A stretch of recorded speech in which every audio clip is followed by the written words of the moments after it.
Yo! Yo, Hey, man. bro? Whoa. How are you? Nice Good. pink shirt. Thanks. It's a friends events t-shirt. But yeah, nice car. Alright, let's get going. Sure, let's go. Maybe what we'll do is, you're a man of many hats, right? So there's so many things that's going on, and why not you just introduce to the audience a little bit about what do you do, a little bit about who you are. Okay, I'm Daniel. Usually people call me Cerventus, but that's really kind of my middle name. I go with Daniel Cerventus Lim. For the past 10 years, I've been involved in running TEDx KL. I'm also the regional ambassador for TEDx in Southeast Asia, and mostly looking after Malaysia, but we help to look after Southeast Asia quite a fair bit. Then my other stuff, we run a community of entrepreneurs with I think over closing 22,000 people at the moment. Oh, wow. So we recently took back that community. We started 10 years back, but it was stagnant, and we started engagement maybe about January 2019, and then it has grown from 8,000 to close to 22,000 in December now. Yeah, less than a year. Yeah, I think that entrepreneur group is one of the most active groups that I'm in right now. Yeah, I think almost every day there's someone posting something there. Yes. Yeah, either sharing something or either sharing about what they do or either asking for help or some stuff like that. People really just get connected there. Yeah, it's something we try to do, hopefully add value and try to basically raise the standard of entrepreneurs over in Malaysia, either by sharing information, connecting them with different entrepreneurs, so there's collaboration and various other stuff. Right. So you have quite a few hats that you're wearing. Number one is actually regarding TED. You're actually one of the first guys in Malaysia who actually bring in the license. You're the first guy. I am. Technically, I think globally I'm licensed 36. Oh. Yeah, so really early on. And there was a TEDx Singapore, TEDx Jakarta, only in Southeast Asia.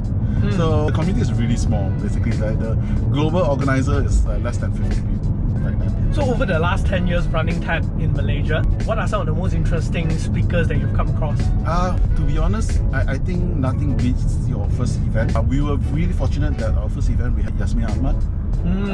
And she was amazing. That time I just sort of came back to Malaysia to do more community projects, startup stuff, and she didn't know what TED was, and then she agreed because her partner was like, hey, you should do this, and then she agreed. Sadly, within about a month after the talk, she passed, and regretful. We in Malaysia lost someone really amazing, truly amazing. Even at that moment, I believe she touched so many people, basically. That's definitely very memorable. Yeah. Getting to catch Yasmin Ahmad. Yeah. Yeah. And then I would say all the presenters are really amazing. They because the characteristic of TEDx KL we tend to look for presenters that are not so well known, but they are doing amazing stuff that not many people know. When you actually begin on this whole building company, what excites you the most? I think what I generally look for now is the impact. What I mean by impact, it means how does this company impact?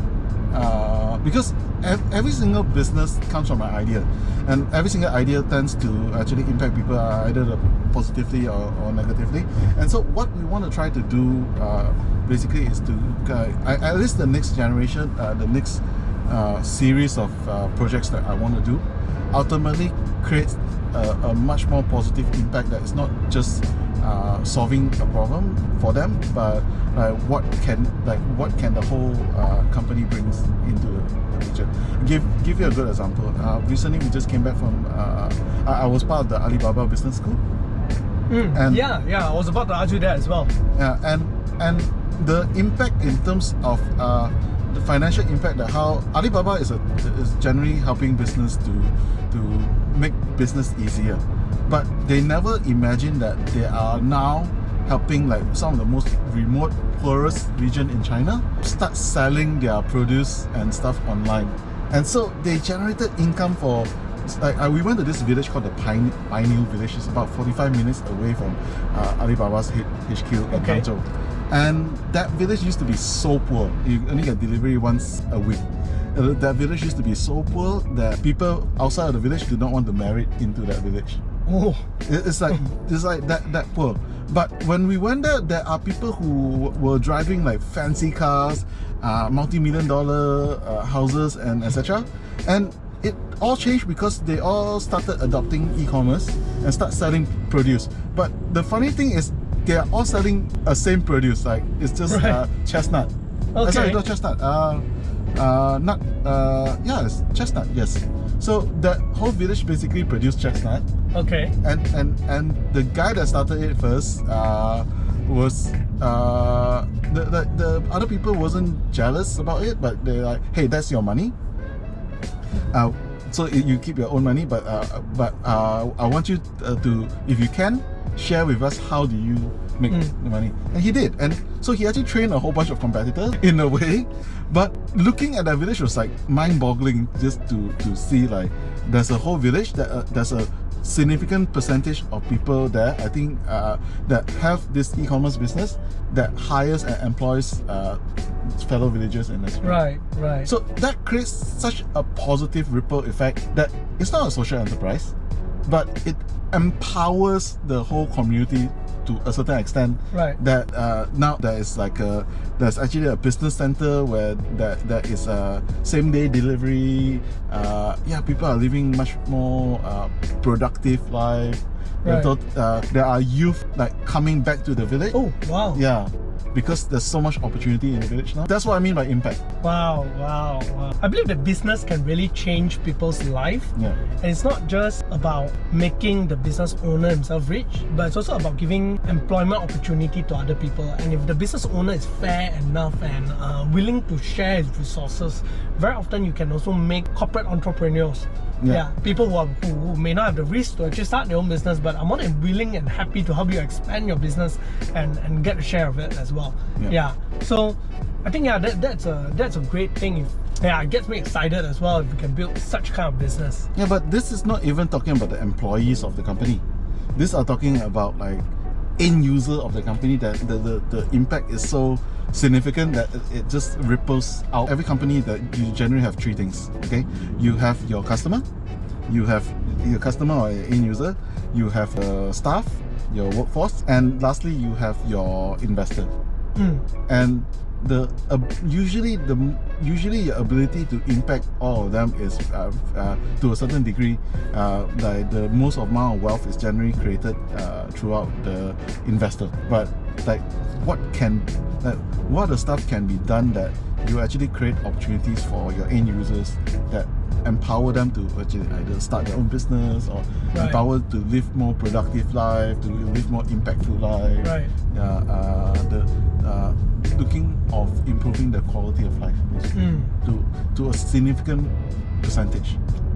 It used to be very hard, like stuff that are more transformative doesn't come that often, but these days, because of AI, because of the more accessibility of technology, you can actually build organizations or companies that has more significant impact throughout the end users, and this impact ripples out to their community. So currently you are on somewhat of a break, right? Yes. Okay, one more random question first.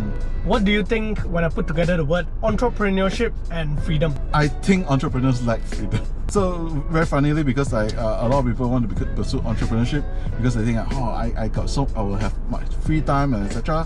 But usually those kind of business are really lifestyle business. You can design something that you don't have to work that much and etc. But the entrepreneurs that we come across that are really passionate about solving a major problem, they don't have life. That's true. They are so focused on like building this thing because they know that this is going to either change the world or create so much impact or etc. Like they are dedicating. If they are married, they are married to another entity. I think entrepreneurs generally lack of freedom. But again, every single business is a business of your own design. But I have to say that I think we don't have the freedom of like we can just relax and stuff like that. We will be like I myself, after starting a business, just working till late night, right? Yeah. But I have the freedom to choose what time do I work in a sense and how late do I work or how early do I go back. But usually you choose the other. You always choose to do more. Yes, you always choose to do more. So in a sense that you lack of freedom. But then again, like a good friend and mentor of mine, Derek Silvers, have a book like Anything You Want. Yeah. But your business basically can be designed to fit anything that you want. So if you feel like your business this is my business to pay my mortgage, you can design a business to do that. Yeah. And that's a side hustle. Nothing wrong with that. Yes. If you think your business is designed to change the world or something like that, you are willing to work sleepless night. So that's the freedom is the freedom of choice. Yeah. But usually I feel most entrepreneurs tend to choose sacrificing their freedom for the success of their business. We choose the greater impact most of the time. Yeah. But yeah, I think one thing about entrepreneurship is that you still get to choose to a certain extent. Like for me, although I work late every night, but I make it a point that Sunday I don't touch work. Yeah. I make it a point that Sunday I spend time with my family. I tell whatever work that comes in, I'll just say, if it's not urgent, I can deal with it tomorrow, let me deal with it tomorrow. Today is the only day that I get to spend with my family. And I think that when you're working for people, sometimes this is not up to you to say. You can't choose when you need to deliver the result to a certain extent. Although as an entrepreneur, there's still boundaries to it, but you have slightly more freedom in that sense. But it's just a different kind of freedom. So okay, let's go back to it. For yourself, right now you're taking a break. Yes. I think that's pretty much freedom as well. Like you can actually just choose to, after working so hard for so long, building up different companies, and now you choose to just say, I want to take a step back and start looking again on what do I want to pursue further. To be honest, it's also partially forced in a way that because I realized my health wasn't the best in terms of that, so I have to start choosing health. So taking a break is the next natural progression of that. Right. Okay. Sense of actually taking a break, I would suggest a lot of people to try to do it. Yeah, like most entrepreneurs just Yeah. Very rarely they will take a step back. And for you also went through a journey of right? And now suddenly you take a step back. What's some of your perspective on things now? At the moment, I don't want to come to any conclusion because at the moment I'm still really just absorbing. So I call this the consumption mode. Okay. I think what Bill Gates tends to do is he takes a period of time, he'll go and just read, learn as much as possible, and etc. So this is like a consumption phase. So I'm exploring new things, just learning new ideas, learning new areas of business, learning new areas of different sectors. What are the challenges? What are the problems? And that period of consumption is actually generally really good because you tend to have a bigger picture with a lot of things, not only with your life, and the world around you. Like what are the big challenges.